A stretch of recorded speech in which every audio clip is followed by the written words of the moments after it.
আসসালামু আলাইকুম রহমতুল্লাহি ওবরকাতুহু। সম্মানিত দর্শক,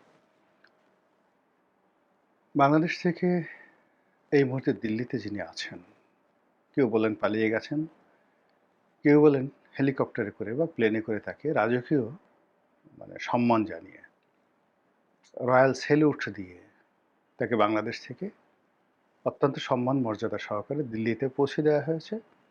আর দিল্লি সরকার তাকে রাজকীয় মেহমান রূপে গ্রহণ করেছে এবং তিনি রাজারহালে সেখানে বিদেশি মেহমান রূপে নরেন্দ্র মোদীর সমপর্যায়ের সেফটি সিকিউরিটি নিয়ে জৌলুসে তিনি আছেন।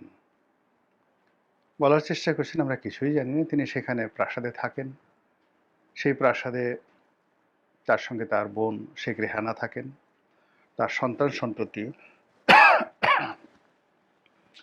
জয়, পুতুল এবং শেখ রেহানার সন্তান সন্ততি অবাধে সেখানে যাতায়াত করেন।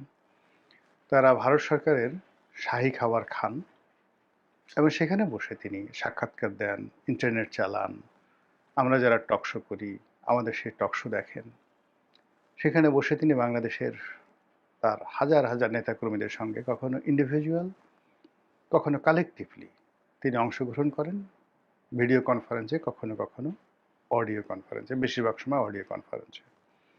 তার দলের যারা নেতাকর্মী রয়েছেন লন্ডন, আমেরিকা, ফিনল্যান্ড থেকে শুরু করে হেলসিঙ্কি থেকে শুরু করে অন্যান্য যেখানে যেখানে আছেন, Europe, America, Australia, Singapore, Canada, যেখানে যেখানে যত নেতাকর্মী আছেন সবার সঙ্গে তার আন্তর্যোগাযোগ আছে।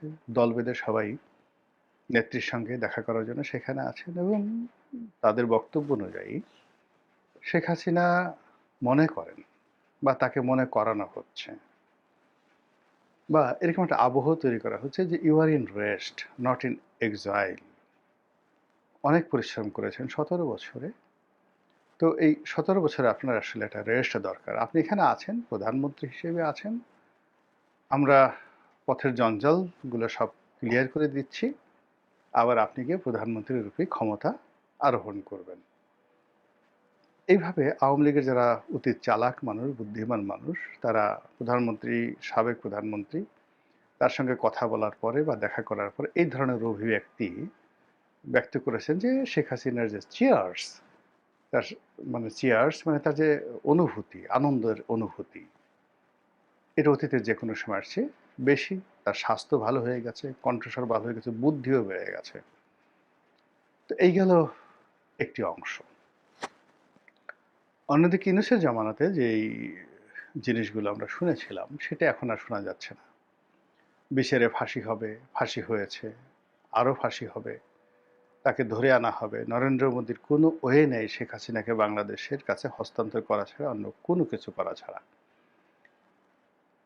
তো সেটা যখন ডক্টর ইউনূসের সরকারের পতন হলো, এখন উল্টো হয়ে গেছে পরিস্থিতি যে ডক্টর ইউনূসের বিচার কবে হবে, তার কি ফাঁসি হবে, এই শিশু হত্যার জন্য তার বিরুদ্ধে যে মামলা হবে সেই মামলায় তার কি ফাঁসি রায় হবে, ৩২ নম্বর ভাঙা রায় কি হবে, একটি সরকারকে উচ্ছেদ করার পরিণাম কি হবে, সংবিধান যাকে বলা হয় অবমাননা করা, সংবিধান শুধু অবমাননা না করা, সংবিধান লঙ্ঘন করা, এই কাজগুলো করার ফলে তার কি কি হতে পারে, এই বিষয়গুলো নিয়ে আলোচনা করার ফলে কি হলো, ডক্টর মোহাম্মদ ইউনূস এবং তারা যারা লোকজন রয়েছে সঙ্গত কারণে কেউ আর সুস্থ নেই। তাদের সামনে বড় একটা রাজহাঁসের ডিম আনলে তারা এটাকে টিকটিকি ডিমের মতো দেখে।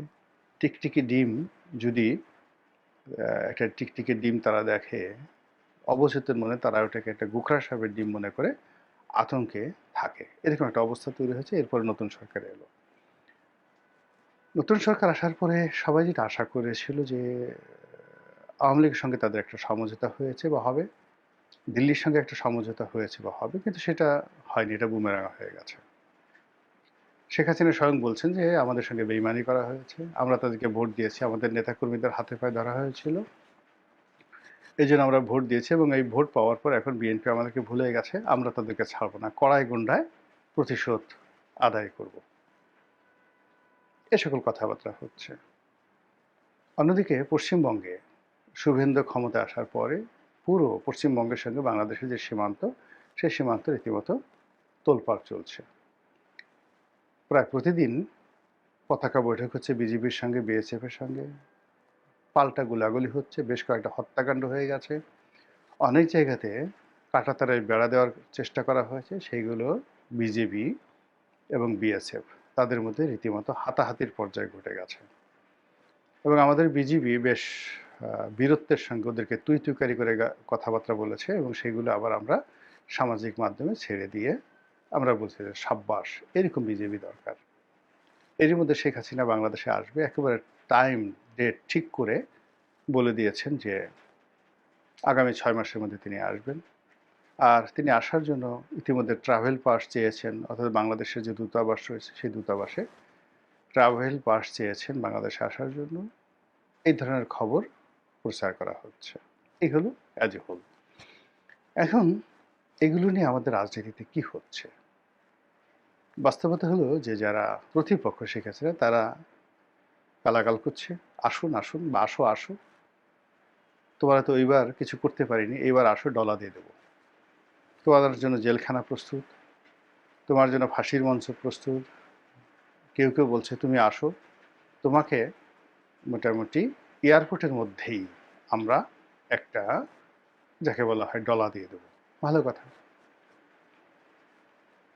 শেখ হাসিনার পক্ষের যারা লোক তাদের বক্তব্য হলো শেখ হাসিনার অলৌকিক ক্ষমতা রয়েছে। তিনি যখন আসবেন 2 কোটি লোক এয়ারপোর্টে উপস্থিত হবে। এবং তারেক রহমান সাহেব যেভাবে বাংলাদেশে এসেছেন, অথবা শেখ হাসিনা এর আগে যে এসেছেন 1981 সনে, তার চাইতে অন্তত 3 থেকে 4 গুণ লোক বেশি হবে। এই জন্য তারা অনলাইনে প্রচার করছে শেখ হাসিনার দেশে ফেরা 2.0, মানে দ্বিতীয় যে প্রত্যাবর্তন বাংলাদেশে, এটা কবে হবে, কিভাবে হবে, এটা নিয়ে সবাই ব্যাপকভাবে প্রস্তুত। তাদের বক্তব্য হলো শেখ হাসিনা শুধুমাত্র আসবেন, এয়ারপোর্টে পাড়া দেবেন, পাড়া দেওয়ার সঙ্গে সঙ্গে সব কিছু তার নিয়ন্ত্রণে চলে আসবে, আওয়ামী লীগের নিয়ন্ত্রণে চলে আসবে। এবং একই অবস্থা কিন্তু তারেক রহমান সাহেবের ক্ষেত্রেও ঘটেছিল। তারেক রহমান সাহেব দেশে কিছুতেই আসছিলেন না। আমাদের মতো কিছু অর্বাচীন বালক আমরা বলার চেষ্টা করেছিলাম, তারেক রহমান সাহেব যদি আসেন যমুনার জল বন্ধ হয়ে যাবে, যমুনার ঢেউ বন্ধ হয়ে যাবে, কেউ যমুনার দিকে যাবে না। তারেক রহমান সাহেব যেখানে যান সেখানে মেলা মিলবে, তিনি 300 ফিটে গেলে মেলা মিলবে, তার বাসায় মেলা মিলবে, তার অফিসে মেলা মিলবে। এবং ঘটনা তাই ঘটেছে। তিনি সেখানে এসে বীর দর্পে বলেছেন আই হ্যাভ এ প্ল্যান, এবং তার সেই প্ল্যানের পিছনে সবাই ছুটেছে। আর সেই দিন থেকে, যেদিন তারেক রহমান সাহেব বাংলাদেশে পা দিয়েছেন, সেখানে সেনাপ্রধানের যেটা কর্তৃত্ব ছিল, এনসিপির যেটা কর্তৃত্ব ছিল, জামাত কিংবা ডক্টর মোহাম্মদ ইউনূসের যে কর্তৃত্ব ছিল, সব শূন্য হয়ে গেছে। সূর্যের যে মহাকর্ষণ শক্তি, সেই মহাকর্ষণ শক্তির কাছে যেভাবে সৌরজগতের অন্যান্য গ্রহ উপগ্রহ নক্ষত্রগুলো সব ভিক্ষুকের মতো ঘুরতে থাকে, এবং তাদের কোনো শক্তি, সূর্যের চারিদিকে ঘোরা ছাড়া তাদের অন্য কোনো শক্তি নাই, তদ্রূপ তারেক রহমান সাহেব যেই মুহূর্তে আসছেন বাংলাদেশে, তাকে কেন্দ্র করে বাকি যে শক্তির বলয়গুলো, তিনি নক্ষত্র রূপে তার আপন বলয়ে ঘুরেছেন। আর তাকে কেন্দ্র করে তিনি এই নির্বাচনের পরে প্রধানমন্ত্রী হওয়ার আগ পর্যন্ত তাকে কেন্দ্র করে সব কিছু করেছে। তিনি প্রধানমন্ত্রী, যেদিন থেকে আসছেন সেদিন থেকে প্রধানমন্ত্রী। তো এই যে তারেক রহমান সাহেবের যে উত্থান, বা তাকে কেন্দ্র করে বাংলাদেশে যা কিছু ঘটেছে, এটাকে অ্যাজ এ প্রিয়াম্বল হিসেবে, কিংবা এটা সংবিধানের ভাষা প্রিয়াম্বল, কিংবা ধরুন এটাকে একটা প্রাইমা ফেসি হিসাবে, এটিকে একটি উদাহরণ হিসেবে,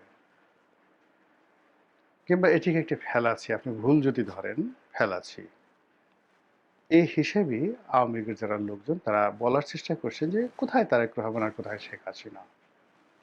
তার যে ক্ষমতা, তার যে কানেক্টিভিটি, তার যে প্রাজ্ঞতা, তার যে সাহস, তার যে শক্তি, এবং তার পেছনে যে সকল দেশি বিদেশি শক্তি রয়েছে, সেই দেশি বিদেশি শক্তির উপর ভর করে তিনি খালি এয়ারপোর্টে নামতে হবে না, দিল্লি থেকে যেদিন প্লেনে উঠবে এবং ওই প্লেনে তিনি দিল্লি থেকে রওনা করেছেন, সঙ্গে সঙ্গে সেই ছবি ইন্টারনেটে ছড়িয়ে পড়বে। সেই ছবি লাইভ টেলিকাস্ট করবে আল জাজিরা, লাইভ টেলিকাস্ট করবে সিএনএন, লাইভ টেলিকাস্ট করবে ডয়েজ ভ্যালে, থেকে শুরু করে যত বিখ্যাত ইন্টারনেট প্রোটোকল রয়েছে, যত বিখ্যাত গণমাধ্যম রয়েছে, যত স্যাটেলাইট কোম্পানিগুলো রয়েছে, তারা ওই শেখ হাসিনা যেদিন দমদম, কলকাতার দমদম থেকে বা ইন্দিরা গান্ধী আন্তর্জাতিক বিমানবন্দর থেকে, দিল্লি থেকে তিনি বা দিল্লির যে কোনো সামরিক ঘাঁটি থেকে যে প্লেনে করে তিনি আসবেন, ওটা যখন লাইভ টেলিকাস্ট হবে, এই আসছে, এই ১ ঘন্টা আধা ঘন্টার মধ্যে সে এই পর্যায়ে পড়ছে, এখন তার এত ডিগ্রি অক্ষাংশে আছে, এত ডিগ্রি দ্রাঘিমাংশে আসছে, এই মুহূর্তে যে কলকাতায় যেভাবে লাফিয়ে লাফিয়ে বলে না, ময়ূক যারা আছে, ময়ূক রঞ্জন, তারা যেভাবে লাফিয়ে লাফিয়ে বলে এক্ষুনি শেখ হাসিনার প্লেন এই যে চাকা বের করলো, এই যে শেখ হাসিনা দেখুন দেখুন দেখুন, শেখ হাসিনা এখন এই যে তার যে প্লেন বা হেলিকপ্টারের এই জানালা দিয়ে তাকিয়েছে, ওই যে দেখুন দেখা যাচ্ছে সে বাংলাদেশের তাকিয়ে হাসছেন বা তিনি কাঁদছেন, তিনি মোনাজাত করছেন প্লেনের মধ্যে। এখন তিনি বাংলাদেশে নামার আগে তিনি তাহাজ্জুদের নামাজ পড়ছেন, রাত হলে দিন হলে তিনি এখন শুকরানা নামাজ পড়ছেন, এশিকের নামাজ পড়ছেন। এইগুলো শোনার সঙ্গে সঙ্গে কত মানুষের যে ডায়রিয়া হবে, ব্রঙ্কাইটিস হবে, নিউমোনিয়া হবে, কত মানুষ যে সঙ্গে সঙ্গে হার্ট অ্যাটাক হবে, ঢাকার হাসপাতালগুলো ভরে যাবে, কল্পনাই করা যাবে না। এটা আওয়ামী লীগের লোকজন মনে করছে যে শেখ হাসিনার ওইরকম একটা ভাবমূর্তি হয়ে যাবে। এই গেল একটা। ২ নম্বর হলো যে ধরুন নিয়মতান্ত্রিকভাবে এরকম কিছু হলো না, শেখ হাসিনা আসছেন, তাকে এয়ারপোর্ট থেকে গ্রেপ্তার করা হলো, তাকে সেখান থেকে সামরিক বাহিনী ক্যান্টনমেন্টে নিল, ক্যান্টনমেন্ট থেকে সেনা প্রহরায় তাকে কেন্দ্রীয় কারাগারে নেওয়া হলো। এর কারণ হলো ইচ্ছে করলেই তাকে আপনি ডিম মারতে পারবেন না দীপুমণির মতো। ইচ্ছে করলেই আপনি তাকে নিয়ে ওই যে একাগারের সময় যেভাবে টানা হেঁচড়া করেছেন, কিচ্ছু করতে পারবেন না। এখন তার উপর যে ফোকাস, তার যে ইন্টারন্যাশনাল যে প্রেশার গ্রুপ তার সঙ্গে আছে, এবং ভারতের মতো রাষ্ট্র তাকে যেভাবে প্রোটেকশন দিচ্ছে, আপনি তার পশমের ধারে কাছে যেতে পারবেন না। তাকে শাস্তি দিতে হলো প্রোটোকল অনুযায়ী, শাস্তি দিতে হলো আইন অনুযায়ী তাকে দিতে হবে, এবং এটা শেখ হাসিনা চাচ্ছে। এখন সেই যে শেখ হাসিনা যদি সেটা চায়, তাহলে সেভাবে যদি তিনি দেশে আসেন, জেলখানাতে যান, এটা সামাল দেওয়ার ক্ষমতা কি সরকারের আছে, বাংলাদেশের আছে? এই গেল দ্বিতীয় যে বিষয়। সরকারের যারা লোকজন তারাও বলার চেষ্টা করছেন যে যেখানে আইভির একের পর এক জামিন হচ্ছে, তারপরে তাকে ছাড়ছে না, সরকার কি দুর্বল নাকি? সরকার আগের যে কোনো সময় চেয়ে শক্তিশালী, কাজে কিসের শেখ হাসিনা আসুক না, এবার আমরা দেখিয়ে দেব। তো এই যে শেখ হাসিনাকে কেন্দ্র করে আওয়ামী লীগের যারা লোকজন রয়েছে, তারা রীতিমতো একেবারে সবচেয়ে তাদের যে উৎসব মুখর যে সময়টি, সেই সময়টিতে তারা যেভাবে উদ্বেলিত করে কারো বিয়ে, কারো মুসলমানি, কারো আকিকা, মানে হোয়াট এভার মেবি, কারো ঈদ, এরকমভাবে যে যেভাবে যার জীবনের শ্রেষ্ঠতম আনন্দময় সময় তারা কাটায়। এখন এই যে শেখ হাসিনার আগমনকে কেন্দ্র করে আওয়ামী লীগের প্রায় ৬ কোটি মানুষ এভাবে একটা স্বপ্নের সাগরে ভাসছে। যারা দুর্বল লোক, দুর্বল চিত্তের লোক, আওয়ামী লীগের হোক কিংবা আওয়ামী লীগের বাইরের হোক, তারা কাঁপছে, থলথল করে কাঁপছে, এবং কাঁপানোর লোকের সংখ্যা বেশি। আমাদের দেশে সাহসী লোক খুব অল্প, বেশিরভাগ মানুষই ভীরু। এদের যে কোনো একটা সমস্যা হলে নাভির গোড়ায় চিন চিন চিন চিন করে। এদের অনেকের অন্ডকোষ পেটের মধ্যে চলে যায়। এদের অনেকের ১ মাসের কোষ্ঠকাঠিন্য মুহূর্তের মধ্যে ডায়রিয়া হয়ে যায়। এদের হার্ট অ্যাটাক হয়। এরা অনেক সময় ফ্যাল ফ্যাল করে তাকিয়ে থাকে ভয়ে পড়ে, মুখ রক্তশূন্য হয়ে যায়, এবং এরা কানে শোনে না। এমন বিপদ আসে, সেই বিপদের সময় তারা কানেও শোনে না। এদের সংখ্যা সব দলে বেশি। এই লোকগুলো ভয় পাচ্ছে। সেখানে যদি আসে, তাহলে আমাদেরকে কি মরিচ ডলা দেবে, নাকি ওই যে পাটাপুতের মধ্যে ফেলে যেভাবে বাটে ওইভাবে আমাদের বাটবে, নাকি হামান দিস্তের মধ্যে ফেলে পান যেভাবে ছ্যাঁচে ওইভাবে কি আমাদের ছ্যাঁচবে? মানে নিজেরা নিজেরা নিজেদের যে কর্মকাণ্ড হয়তো আমরা জানি না, কেউ জানি না, কিন্তু সে তো জানে। জি আল্লাহ, আমি হয়তো গণভবনের এই একটা হাঁস নিয়েছি, হে আল্লাহ আমি তো ওই যে গ্রামের অমুক এক আওয়ামী লীগ নেতার সেই গরু চুরি করেছি, হায় আল্লাহ আমি তো ওই আওয়ামী লীগ নেতার বাসায় গ্রিল ভেঙেছি। এরকম যে যার মতো করে যারা এই গত ২ বছরে যা কিছু করেছে, বা কেউ হয়তো বলতে পারে হায় আল্লাহ আমি তো কিছুই করিনি, কিন্তু আমি মনে মধ্যে শেখ হাসিনাকে গালাগালি করেছি, তুমি তো সাক্ষী, এখন আমার কি হবে? এইভাবে যে যার মতো করে জাহান্নাম বানিয়ে থল থল থল করে একটা গ্রুপ কাঁপছে। তো এই যে আনন্দ এবং হাসি এবং কান্না, এই কান্নার মধ্যেই সময় চলে যাচ্ছে নিরন্তর গতিতে। আর সে সময় আমাদেরকে কোন কালে ঠেকাবে, কোন পরিণতিতে ঠেকাবে, সেটা আসমানের মালিক একমাত্র মহান আল্লাহ রাব্বুল আলামিন ছাড়া আর কেউ জানেন না। আসসালামু আলাইকুম রহমতুল্লাহি ওয়া বারাকাতুহু।